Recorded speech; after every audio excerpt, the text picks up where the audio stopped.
श्री हितरवंश महाप्रभु के एक भक्त हुए, उनका नाम था विठल दास। क्या नाम था? विठल दास। विठल दास इतने योग्य थे, इतने श्रेष्ठ थे कि महाराष्ट्र के थे, महाराष्ट्र या गुजरात के कहीं के थे, सब छोड़ छाड़ करके पूरे परिवार सहित वृंदावन आके बस गए और श्री राधा वल्लभ लाल जी की सेवा में रहते, महाप्रभु जी की सेवा में रहते। पर वो अपने प्राचीन समय में, अपने पूर्व के काल में कोई राज पदवी पर रहे थे और वे जब अपनी राज पदवी पे थे तो उनका कार्यकाल इतना अच्छा था कि सारे राजा उनको जानते थे। तो जूनागढ़ के एक राजा ने पत्र भेजा वृंदावन श्री हितरवंश महाप्रभु को, और जैसे ही वो पत्र आया, पत्र के ऊपर लिखा था विठल दास के नियोजित में है ये पत्र। तो जैसे ही पत्र आया तो महाप्रभु जी बैठे थे यमुना जी के तट पर, कुछ वैष्णव बैठे थे, सत्संग चल रहा था और विठल दास जी वहां पर सोहनी कर रहे, सोहनी कहते हैं झाड़ू को, झाड़ू लगा रहे थे। तो महाप्रभु जी ने जैसे पत्र देखा, पत्र देख करके बोले, विठल तुम्हारे लिए पत्र आया है। विठल दास जी बोले, गुरुदेव आपके हाथ में आ गया, अब इसको मैं स्वीकार कैसे करूं, आप ही पढ़ लीजिए क्या लिखा है। तो जूनागढ़ के राजा की मोहर लगी थी, पढ़ा तो उसमें लिखा, आपकी योग्यता श्रेष्ठता जान करके सब राजाओं ने मिलकर के ये मत बनाया कि जूनागढ़ का प्रधानमंत्री श्री विठल दास जी को बनाया जाए। हम चाहते हैं आप इसी वक्त अपने परिवार सहित जूनागढ़ आकर के प्रधानमंत्री की पदवी स्वीकार करो।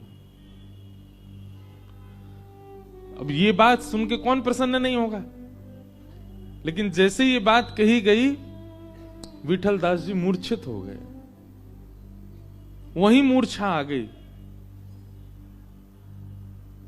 चरणों में जाकर के गिर गए, बोले भगवान मैं वृंदावन के बगैर एक क्षण नहीं रह सकता, मैं अपने गुरुदेव को देखे बिना, राधा वल्लभ लाल जी के दर्शन के बगैर एक क्षण नहीं रह सकता। हमारे वृंदावन में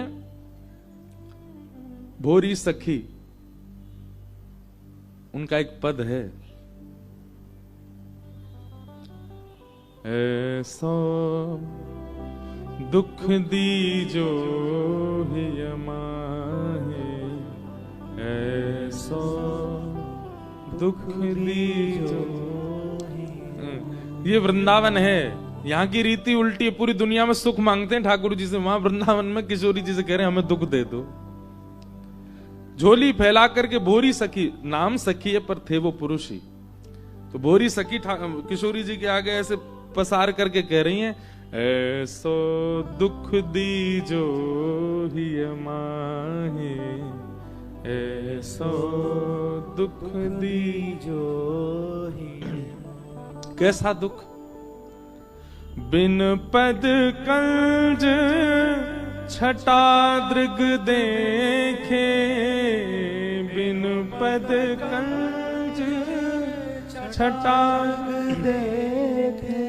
भोरी सखी कह रही हैं, जब तक मैं अपने नेत्रों से आप दोनों युगल को ना देख लूं, कोई सुहावे नहीं, कोई सुहावे नहीं, ऐसो दुख दीजो हिय माहे, ऐसो दुख दीजो हिय माहे। और कैसा दुख चाहिए? बस्ती छोड़ एकांत बिठाओ, बस्ती छोड़ एकांत बिठाओ, बातन सो घबराही, बातन सो घबराही, ऐसो दुख दीजो हिय माहे, ऐसो दुख। हे श्यामाजू, ऐसा दुख दे दो कि भीड़ भाड़ मुझे छोड़ दे, मुझे कभी मैं जहां जाऊं भीड़ ही चली जाए वहां से।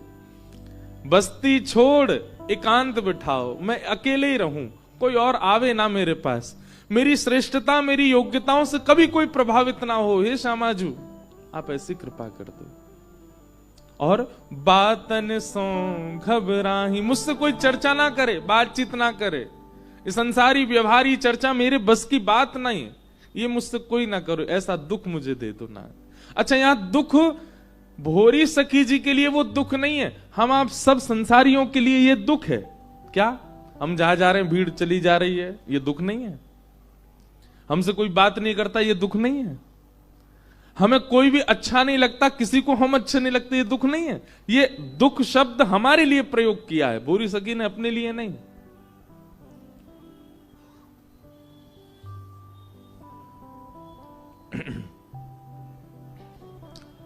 तो श्री विठलदास जी मूर्छित हो गए, बोले मुझे नहीं जाना, मुझे नहीं जाना है।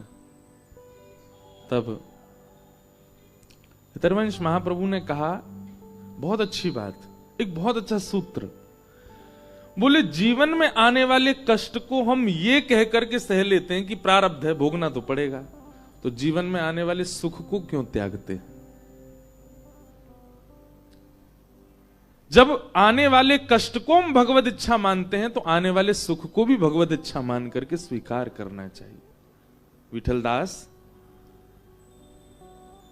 तुम उत्साहित नहीं हो, तुम उछल नहीं रहे हो, पर भगवत इच्छा इसको मानो कि वो चाहते हैं कि तुम उसको प्रधानमंत्री पद को स्वीकार करो। विठलदास जी चरणों में गिर गए, बोले भगवान मैं वृंदावन के बगैर नहीं रह पाऊंगा, उसका क्या करूं मैं? तब हितरवंश महाप्रभु ने सिर पर हाथ फेर दिया, बोले तुम जहां देखोगे वहीं वृंदावन प्रकट हो जाएगा। और वही हुआ, विठलदास जी जहां देखते वहीं कुंज प्रकट हो जाती, जिस नदी को देखते, सरोवर को देखते, वहां यमुना जी प्रकट हो जाती, जिस व्यक्ति को देखते उसी में राधा वल्लभ लाल जी दिखने लग जाते। ऐसी कृपा उन पर हुई, चले गए। पर उनका एक बहुत, उनके चरित्र में एक ऐसी बात आती है कि विठल प्रधानमंत्री बने तो उनको सालाना महीने की एक कुछ सोने की मोहरें मिलती थी। उन मोहरों से वो क्या करते थे? पहले बार जब उनको कुछ मोहरें मिली, उन मोहरों से उन्होंने असंख्य घोड़े खरीदे, और असंख्य घोड़े खरीद करके जूनागढ़ से वृंदावन के बीच में उन घोड़ों को लगा दिया। घोड़ों के ऊपर एक एक व्यक्ति, और उनका काम क्या है? नित्य राधा वल्लभ लाल जी का जो राजभोग लगता है, उस राजभोग को हितरवंश महाप्रभु पाते हैं। फिर महाप्रभु जी के बाद जो प्रसादी बनती है, वृंदावन से जूनागढ़ नित्य पहुंचाने की सेवा लगा दी उन घोड़ों की। और इन्हीं घोड़ों के व्यय में, घोड़ चालकों के व्यय में सारी अपनी दक्षिणा लुटा देते कि नित्य वृंदावन से मुझे केवल मेरा राधा वल्लभ जी का प्रसाद मिले। ऐसे श्री विठलदास। सत्संग आपको ऐसा कर देगा कि आप एक ठौर के हो जाएंगे, और वो ठौर ऐसी होगी कि जिस स्थिति में आने के बाद ना जाने कितने आपसे ही प्रेरणा ले लेंगे। भजन केवल आत्म कल्याण नहीं करता, केवल आपका कल्याण नहीं करता। आप जिस राह से निकलोगे, जिन लोगों के पास जाओगे, जिससे मिलोगे, जिससे बात करोगे, जिसके साथ बैठोगे, उन सबका कल्याण होता चलेगा, केवल आपके भजन से। इसलिए सत्संग बहुत आवश्यक है। और वह सत्संग कथा रूप में जब प्रकट होता है तो इतनी जल्दी उसका समय व्यतीत होता है। आज 6वां दिन है कथा का, कल विश्राम है, अभी तो शुरू ही हुई थी। काशी भगवान विश्वनाथ जी के चरणों में अब बढ़ रहा है। और देखना, ऐसे ही आप लोगों को तो शायद हो सकता पता भी चले दिनों का, मेरे लिए तो चुटकी में ये साल भी पूरा हो जाएगा। क्यों? हर दिन कथा है, हर दिन उत्सव है, हर दिन आनंद है। वो आनंद के क्षण बहुत जल्दी व्यतीत होते हैं। पर काशी की हम पर बड़ी कृपा है, किसी ना किसी रूप में काशी विश्वनाथ भगवान हमको बुला लेते हैं। साल 2 साल में आना हो ही जाता है। इतनी जल्दी कृपा किसी व्यक्ति के ऊपर काशी करता नहीं जितनी जल्दी दास पर करी है। हम पहली बार ही कथा करने काशी आए तो 80 घाट पे ही कथा की है। 80 घाट सामान्य नहीं है। गोस्वामी तुलसीदास जी महाराज, श्री चैतन्य महाप्रभु, श्री मद वल्लभाचार्य जी महाराज, ना जाने कितनों को वहां भगवत साक्षात्कार हुआ, वही कथा हुई। कहां तक है, काशी वालों को हम काशी घुमा देते हैं महाराज। जो काशी में रहते हैं वो हमसे पूछ लें कहां कहां जाना, हम बता देंगे। तो ये काशी की कृपा नहीं है तो क्या है। तो ऐसी काशी को हम प्रणाम कर रहे हैं। हृदय तो हमारा भी भारी है, कल कथा करके ही निकल जाना है, पर ऐसे काशी को और काशी वासियों को और हमारे महादेव को बारंबार वंदन करते हैं। हमारा स्वभाव है कि हम विश्राम वाले दिन सबको धन्यवाद नहीं कहते, हम एक दिन पहले धन्यवाद कहते हैं। तो विश्राम वाले दिन तो फिर और ज्यादा भारी हो जाता है हृदय।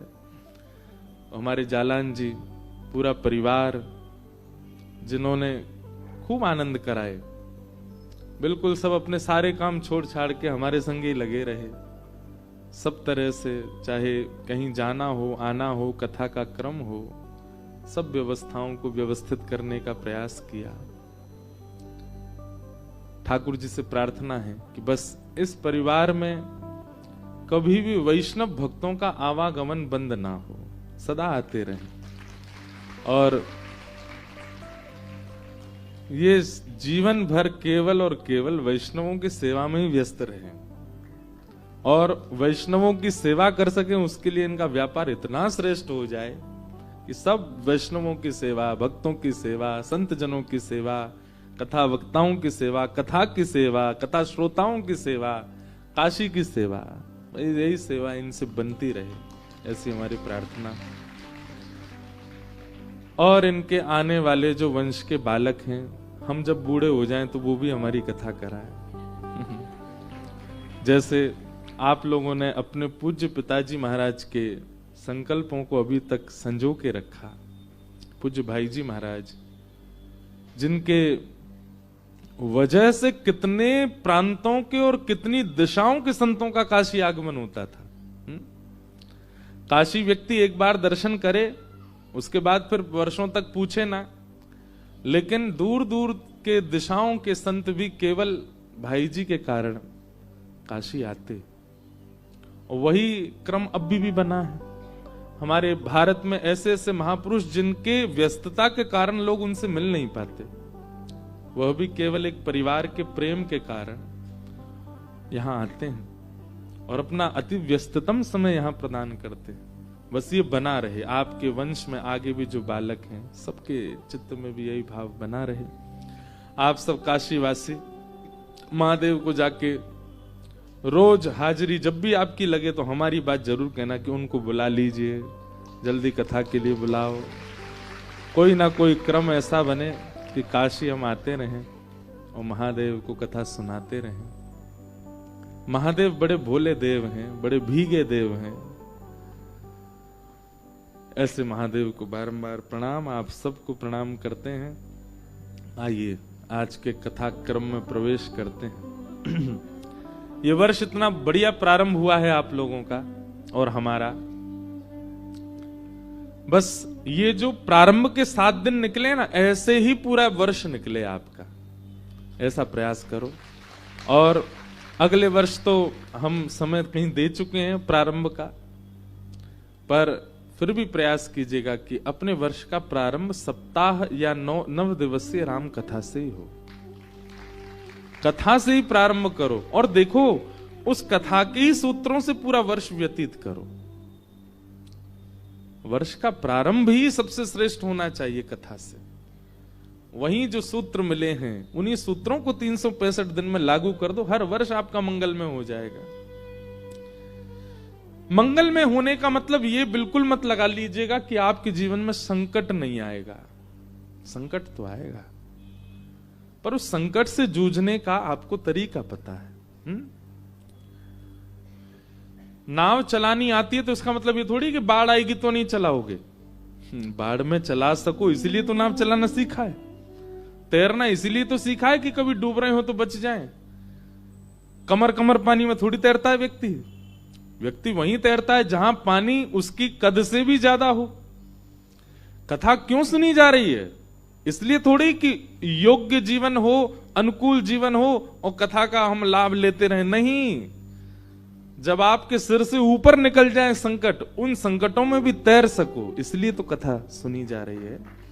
कथा का अभिप्राय सुखमय जीवन जीने के लिए नहीं होता है। कथा का अभिप्राय, हमें ये कॉन्सेप्ट समझ नहीं आता। लोग मंदिर जाते हैं, मंदिर जाके महादेव हम पर कृपा बनाए रखना, सब सुखी रहे, हमारे घर में परिवार में सुख संपत्ति घर आवे, कष्ट मिटे तन का, ओम जय जगदीश हरे। महादेव कह रहे होते, बोले बेटा मैं भी महलों में रहता, शमशान में नहीं रहता, इतना ही सुख मेरे पास हो।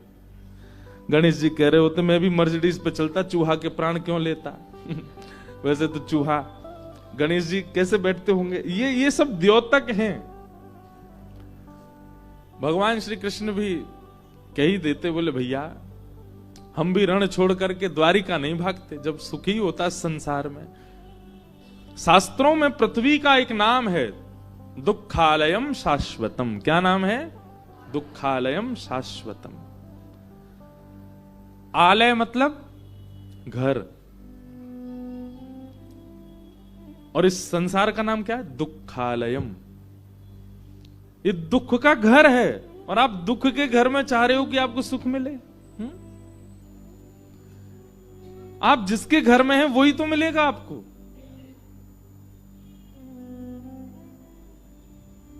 इसलिए बिल्कुल परेशान मत होइएगा। इस वर्ष जितने भी चैलेंज आवे लाइफ में, जितनी भी परेशानियां आवे, जितने भी उतार चढ़ाव आए, टूटिएगा नहीं, बिल्कुल विचलित मत होइएगा। कथा सुनी इसीलिए रहे हो आप कि उस स्थिति से भी आप निकल सको, उस स्थिति में भी आप तैर सको।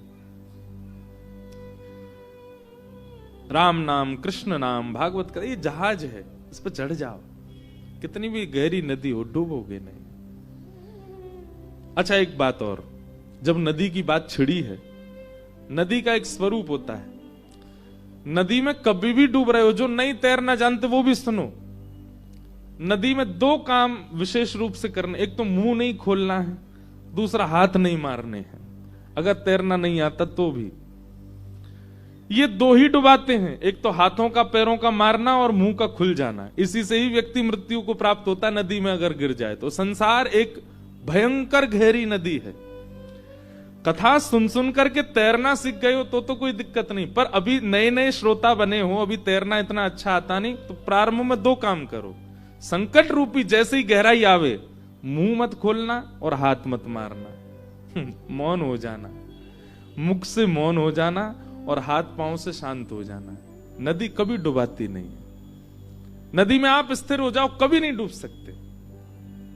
और फिर धीरे धीरे कथाएं सुन करके तैरना सीखो।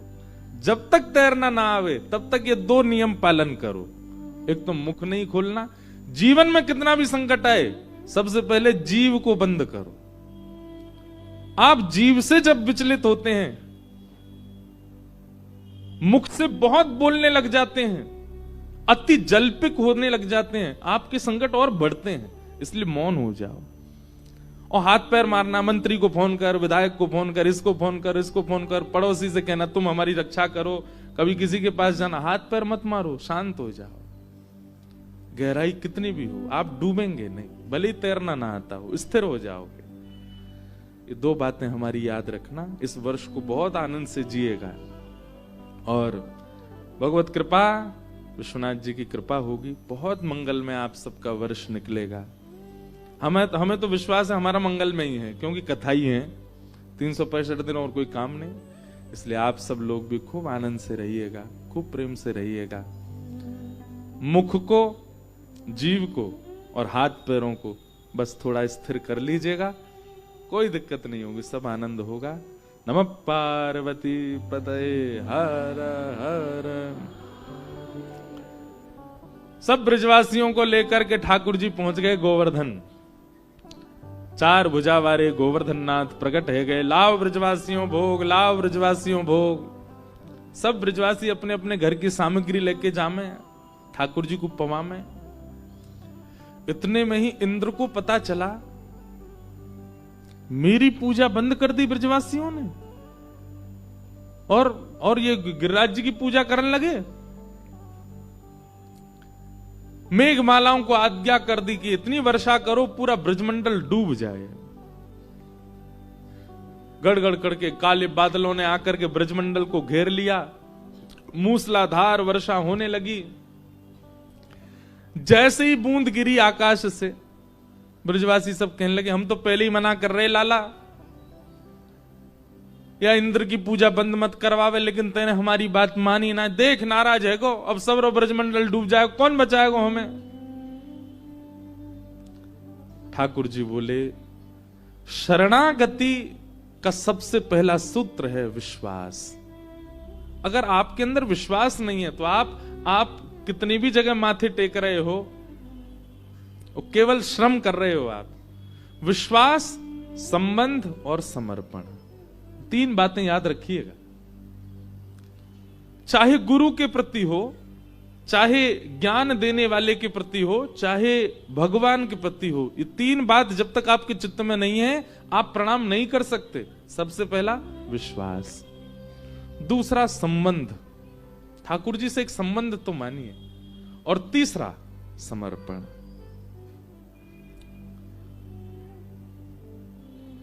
ठाकुर जी सब ब्रजवासी तो बोले, अरे भैया जिनकी शरण में आए हो उन पे विश्वास करो, वो रक्षा करेंगे तुम्हारी।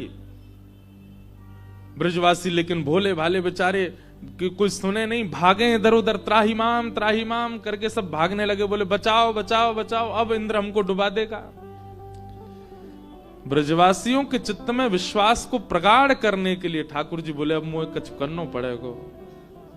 गिरिराज बाबा को प्रणाम किया और प्रणाम करके अपनी दोनों भुजाओं से जैसे ही गिरिराज शिला को ठाकुर जी ने अधर किया, एक तरफ से श्री गिरिराज जी उठ गए, भीतर ठाकुर जी ने प्रवेश किया, दोनों भुजाओं से गिरिराज जी को ऊपर की ओर उठा के मध्यस्थ पहुंचे।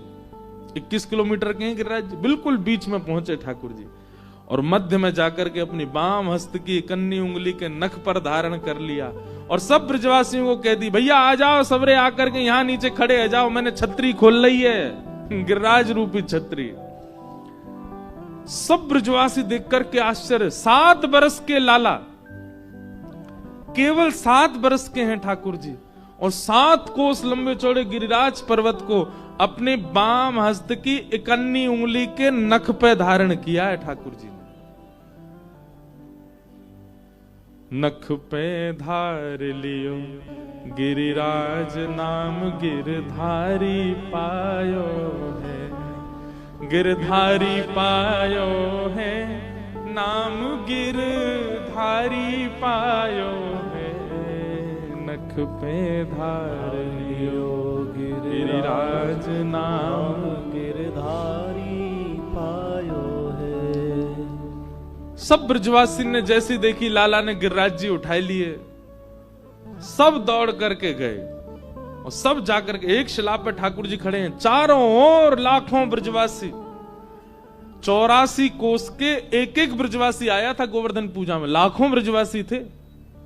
सब ब्रजवासी गिरिराज जी के नीचे आ गए और भैया अब बीच में ठाकुर जी खड़े हैं और तराजू की तरह गिरिराज जी कभी इतकू जामे कभी इतकू जामे, और जहां की तरफ गिरिराज जी झुके वहीं के सब ब्रजवासी अपनी अपनी छड़ी लेके और गिरिराज जी के नीचे लगामे, और जैसे गिरिराज जी ऊपर हिलने लग जाएं तो दूसरी तरफ गिरे तो दूसरी तरफ के सब लगामे। ऐसे करके महाराज सब ब्रजवासी ने दूर दूर तक छड़ी लगा ली, बीच में ठाकुर जी खड़े, गिरिराज जी स्थिर रह गए। ब्रजवासी बोले, लाला हम सबन ने अपनी छड़ी लगा ली है, तू अपनी उंगली नीचे कर ले अब। ठाकुर जी बोले, चटनी बन जाओगे सबरे अगर मैंने उंगली नीचे कर ली तो। 21 किलोमीटर चौड़ा पर्वत है, और गर्ग संहिता में तो वर्णन है कि गिरिराज जी का जो शिखर है वो शिखर भी इतना ऊंचा है कि बादलों में ढका रहता है। हर तिल भर रोज पृथ्वी में जा रहे हैं ना गिरिराज जी,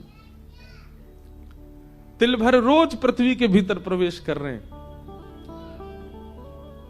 जय हो गिरिराज बाबा ने कथा सुना दे हम, मैया सुवाए दो इनको, नहीं तो इन्हीं की कथा चलेगी। व्यासपीठ पे और बैठा दिया आपने। तो हम क्या कह रहे थे, हाँ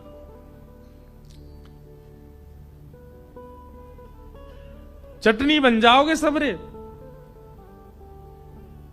ब्रजवासी सब बोले, हैं रे लाला तू यूं सोच रहा दिखे कि तेने अपनी उंगली पे उठा लिए जे। ठाकुर जी बोले तो क्या सोचूं मैं? बोले हमारी छड़ी पर टिक रहे हैं गिरिराज जी, हम सब ने ऐसे मोटे मोटे बांस के डंडा लगा रखे हैं, तू अपनी उंगली नीचे कर ले, ज्यादा इतराए मत हमारे आगे। हम लगा खड़ो है गो ऐसे कि जैसे यही ना उठा रखे हैं का। ठाकुर जी बोले भैया मान जाओ, मेरी उंगली पे टिक रहे हैं ये। लाला तू नीचे कर ले अपना हाथ, हमने छड़ी लगा रखी है।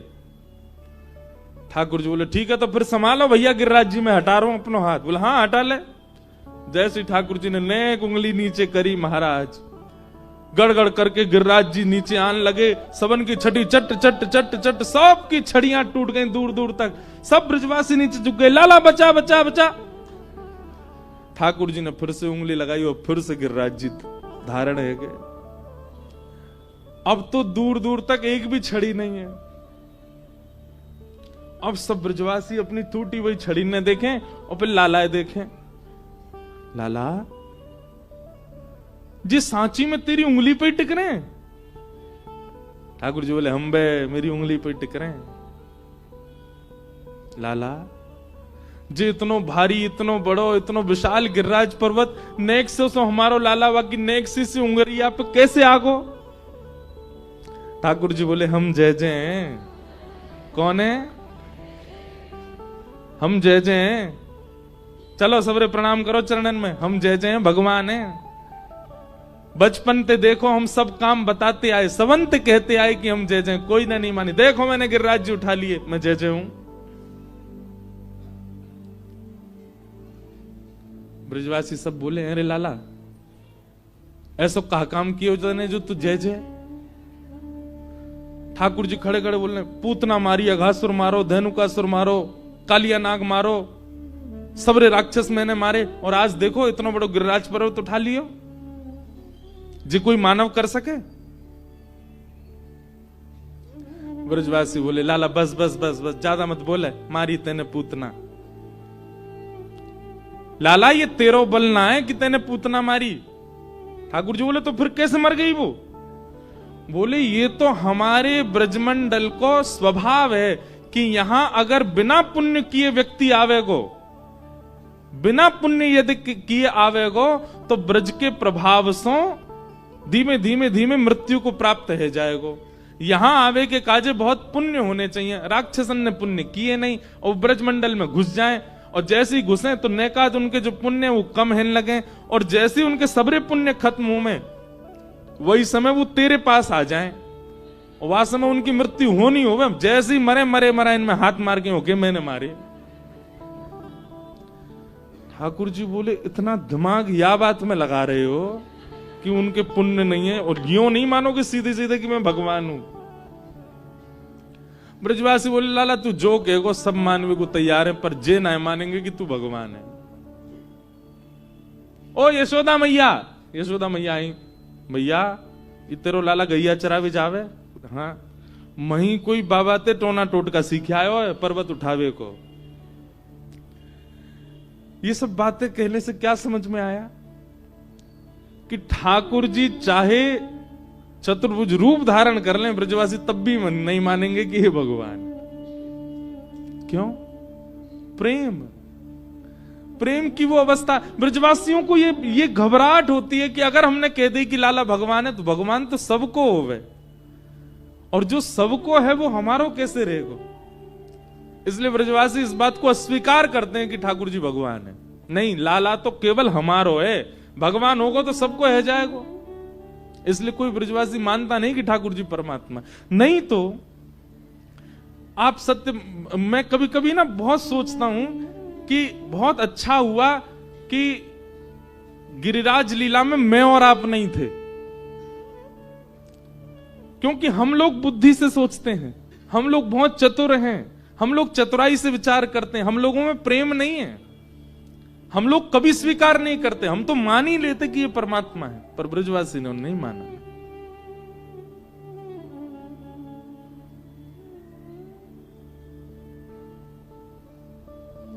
ये ब्रजवासियों का स्वभाव आज भी है। पहले दूसरे दिन मुझे कौन आप में से कोई बता रहे थे कि 84 कोस परिक्रमा लगी, पूज्य भाई श्री भी थे साथ में, तो कहीं मथुरा में कहीं गए तो कोई ब्रजवासी ठंडाई बना रहा था, तो वहां से सबने पूछी, भैया ये ठंडाई कैसी तुम्हारी? भाई श्री वहीं खड़े हैं, उसको पता नहीं कि भाई श्री यहां खड़े हैं। वो बोलो एक व्यास जी आए गुजरात के, कथा भूल गए आके मंच पे, मैंने ठंडाई पे भाई सुई कथा याद आ गई उनको। भाई श्री वहीं खड़े, तो भाई श्री खूब जोर से हंसे, बोले भैया ये ब्रजवासी हैं। ब्रजवासी, उनको ये स्वभाव आज भी है। हम कथा करते हैं कभी ब्रज में, तो अब भाई व्यास मंच पे कुछ नियम कानून है, उन भाव से बैठते हैं। अब कोई ब्रजवासी आ जाए, अब बीच कथा में कोई आवे या मंच पे चढ़े तो भूल जाता हूं मैं कथा, तो हमारे कथा के पहले आ जाओ, बाद में आ जाओ, मनाई किसकी नहीं, बीच में मत आओ। अब बीच में कोई ब्रजवासी आ जाए और सीधे माला लेके मंच पे बैठ जाओ, तो नीचे से बोलेंगे बन्नो बड़ो व्यास, या तो पहन ले, नहीं तो यहीं से फेंक के जा रहे हैं हम। अरे मैंने किया, आओ भैया आओ, पहना जाओ। तो ये ब्रजवासी किसी को श्रेष्ठ नहीं मानते। क्यों? श्रेष्ठ किसी को मानना भी एक प्रकार का संसारी स्वभाव है। आप किसी को श्रेष्ठ मानते हैं, किसी को श्रेष्ठ मान करके फिर उसके पास उससे प्रेम व्यक्त करने जाते हैं, ये संसारी स्वभाव है। पर आप किसी को श्रेष्ठ नहीं मानते, सबको सम मानते हैं।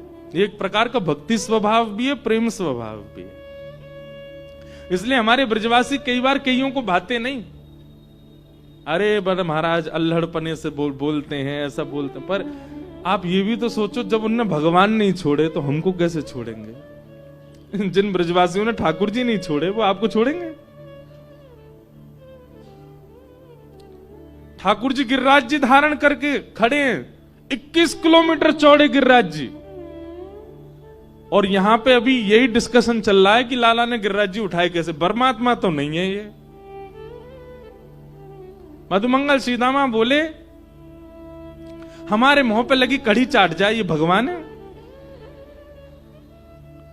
मैया 3-3 दिना तक नहावे ना है, 3-3 दिना तक केवल मुंह पहुंच के डोले, जो भगवान है? गोपी बोली हमारे घर से मक्खन चुरा के खा जाए, जो भगवान है? ये परमात्मा के लक्षण है। और आज गिरिराज जी धारण करके कह रहो कि हम जय जय।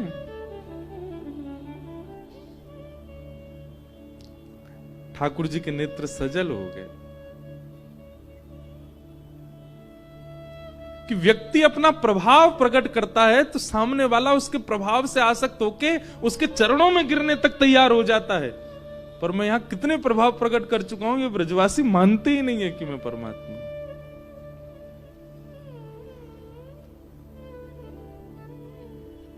कैसा प्रेम ब्रजवासियों का।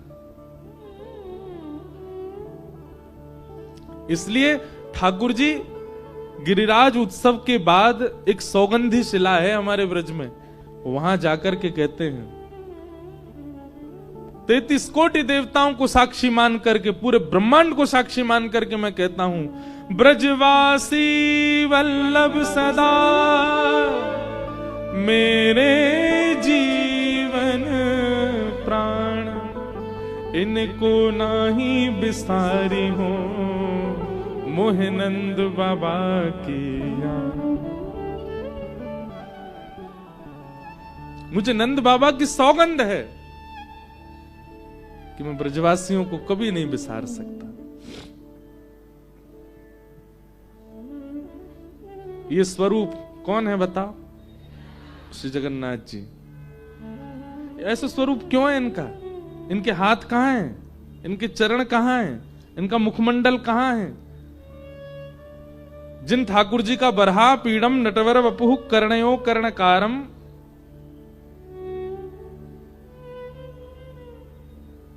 इतना सुंदर वर्णन किया गया है रूप का, वो जगन्नाथपुरी में जाके देखो आप। हाथ नहीं है, पांव नहीं है, कान नहीं है, मुखमंडल नहीं है, गाल नहीं है। क्यों? शास्त्रों में प्रेम की 10 अवस्थाएं बताई गई, 10 स्टेप हैं प्रेम के। हम आप सब लोग तो उस अवस्था, वो सीढ़ियों से बहुत दूर हैं। प्रेम प्रेम प्रेम की छिटकार भी नहीं है हमारे ऊपर। ब्रजवासियों की याद में श्री कृष्ण जब 10वीं अवस्था पार कर गए, तो प्रेम का स्वरूप होता है कि 10वीं अवस्था पार करते ही व्यक्ति का अंग पिघलने लग जाता है। सबको कथा पता है, रोहिणी मैया द्वारिका में कथा सुना रही थी, ब्रज की लीला, सारी पत्नियां बैठ करके सुन रही थी भगवान की, और सुनते सुनते सुनते सुनते तभी द्वारिकाधीश सुभद्रा जी और बलभद्र आकर के द्वार पर विराज गए और बैठ करके सुनने लगे। ब्रज की कथा सुनते ही ठाकुर जी की भुजाएं खड़ी हो गई और नेत्रबंद करके ठाकुर जी बार बार अपने हृदय को पकड़ के कहने लगे, अरे कोई ब्रजवासियों को ले आओ, मेरे हृदय से लगा दो, मोए ब्रजवासी इनकी बहुत याद आ रही है, कोई ब्रज के जन्म को लाके मेरे हृदय से लगा दो। और इसी विरह में 10वीं अवस्था प्रेम की पार हुई। ठाकुर जी का मुख पिघलने लगा, ठाकुर जी के हाथ पिघलने लगे, ठाकुर जी का श्रीअंग पिघलने लगा। तभी नारद जी को चिंता हुई, नारद जी दौड़ करके गए और रोहिणी मैया से जाके व्यास मंच पे बैठ कथा सुना रही रोहिणी मैया नेत्र बंद करके। तभी कहा, मैया अभी कथा विश्राम करो, नहीं तो ठाकुर जी नदी बहन करके बहने लग जाएंगे। रोहिणी मैया